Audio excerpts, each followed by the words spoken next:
কক্সবাজারের ভাড়ুয়াখালীতে র্যাব ডাকাতের গোলাগুলিতে মাঝে পড়ে স্থানীয় এক কৃষক নিহত হয়েছেন। সেখানকার সবশেষ খবর জানাতে যুক্ত হচ্ছেন সহকর্মী সৌরভ দেব। সৌরভ, গোলাগুলির ঘটনায় কৃষক নিহতের বিষয়ে কি ধরনের ব্যবস্থা নেওয়া হয়েছে? হ্যাঁ জয়ী, আপাতত যেটি হয়েছে সেটি হচ্ছে পরিবারের পক্ষ থেকে একটি মামলা হয়েছে এবং আইন শৃঙ্খলা বাহিনী যেটি বলছে যে অন্যান্য এই ঘটনার সাথে যে ডাকাতরা জড়িত যারা পালিয়ে গিয়েছিল গতকালকের অভিযানে, র্যাবের অভিযানে, তাদেরকে আটকের বিষয়ে তাদের যে পরবর্তী পদক্ষেপ সেই পদক্ষেপ তারা দিচ্ছেন এবং এই বিষয়টি নিয়ে তারা বেশ গুরুত্বের সাথে দেখছেন বলে আমাদেরকে র্যাবের পক্ষ থেকে র্যাবের যিনি অধিনায়ক রয়েছেন তিনি জানিয়েছেন। এখানে যে বিষয়টি আসলে উল্লেখ করার মতো, কক্সবাজারের যে পাহাড়ি এলাকাগুলো রয়েছে সেগুলো এখন এই ধরনের যারা অপহরণকারী, ডাকাত এবং যারা অস্ত্র তৈরির কারখানা সহ বিভিন্ন অপরাধীদের অভয়ারণ্যে পরিণত হয়েছে। বিশেষ করে গত এক মাসে আমরা যদি আমাদের সংবাদের দিকেও খেয়াল করি, বেশ কয়েকটি অপহরণের ঘটনা ঘটেছে এবং গত এক বছরে এখানে প্রায়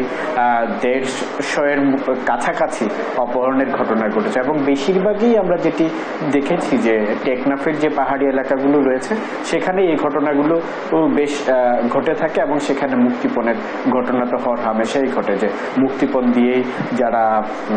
ভুক্তভোগী রয়েছেন তারা ফিরে আসেন এবং এই বিষয়টি নিয়ে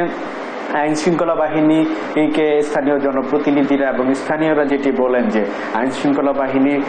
এই ক্ষেত্রে গুরুত্বের যে ঘাটতি সেটি তারা পরিলক্ষিত করেন এবং কিন্তু গতকাল র্যাব অভিযান চালিয়েছিল এবং র্যাবের সাথে যে বন্দুক যুদ্ধটি হয়েছে সেখানে কিন্তু স্থানীয় কৃষকের মৃত্যু ঘটেছে। কিন্তু অন্যান্য টেকনাফ এর যে অপহরণের ঘটনাগুলো, এক্ষেত্রে আইন শৃঙ্খলা বাহিনী বারবার যেটি বলার চেষ্টা করেন যে সেখানে মাদকের একটি ব্যাপার সবসময় থাকে,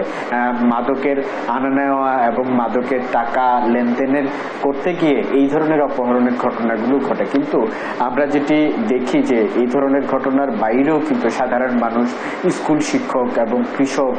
বিশেষ করে কৃষকরা যারা পাহাড়ের পাদদেশে কাজ করতে গিয়ে বিভিন্ন সময় অপহরণের শিকার হয়েছেন এবং এমনও ঘটনা রয়েছে যে ঘটনাগুলো কিন্তু পুলিশও জানে না, কিন্তু তারা নিজেরা গিয়ে সেখানে অপহরণের শিকার হয়ে নিজেদের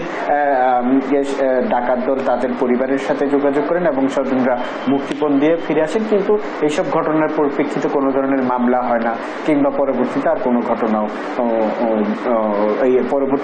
ধরনের পদক্ষেপও নেওয়া হয় না, যেহেতু আইন শৃঙ্খলা বাহিনী এই বিষয়ে অবগতই হন না। তো সব মিলিয়ে আসলে কক্সবাজারের পাহাড়ি এলাকাগুলো এখন যে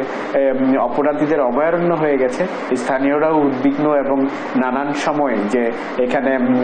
আমরা দেখেছি গত এক বছরে বেশ কয়েকটি হত্যার ঘটনাও ঘটেছে কিন্তু অপহরণকারীরা মুক্তিপণ না পেয়ে। তো এই বিষয়গুলো নিয়ে আসলে স্থানীয় জনপ্রতিনিধিরা যেমন উদ্বিগ্ন, ঠিক তেমনি ভাবে পাহাড়গুলোর পাদদেশে যারা স্থানীয়রা বসবাস করছেন তারাও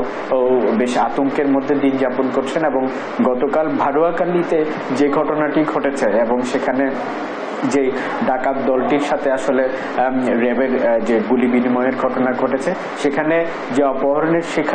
শিকার হয়েছেন যে এনজিও কর্মীটি, তার কাছ থেকে 6 লাখ টাকার মতো মুক্তিপণ চাওয়া হয়েছিল এবং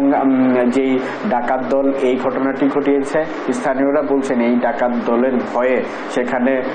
সেখানকার স্থানীয়রা এবং সেখানকার বাজারের যারা দোকানিরা রয়েছেন তারা প্রায় সময় ভীত সন্ত্রস্ত থাকেন এবং এই বিষয়টি নিয়ে তারা আসলেই আইন শৃঙ্খলা বাহিনীর জোরদার পদক্ষেপ কামনা করেছেন এবং আমরা বিষয়টি নিয়ে র্যাবের সাথেও কথা বলেছি। র্যাব যেটি বলছে তারা তাদের পরবর্তী পদক্ষেপ নেওয়ার জন্য তারা এই বিষয়টি গুরুত্বের সাথে দেখছেন এবং জেলা পুলিশও প্রতিটি ঘটনার প্রেক্ষিতেও তারা যেটি বলেন যে তারা তাদের আসলে যে অভিযান সেই অভিযান তারা পরিচালনা করবেন। তো কক্সবাজারের যে ভাড়ুয়াখালীতে র্যাব এবং ডাকাত দলের বন্দুকযুদ্ধে কৃষক নিহতের খবর ছিল, সেই খবরের আমার কাছে ছিল সর্বশেষ।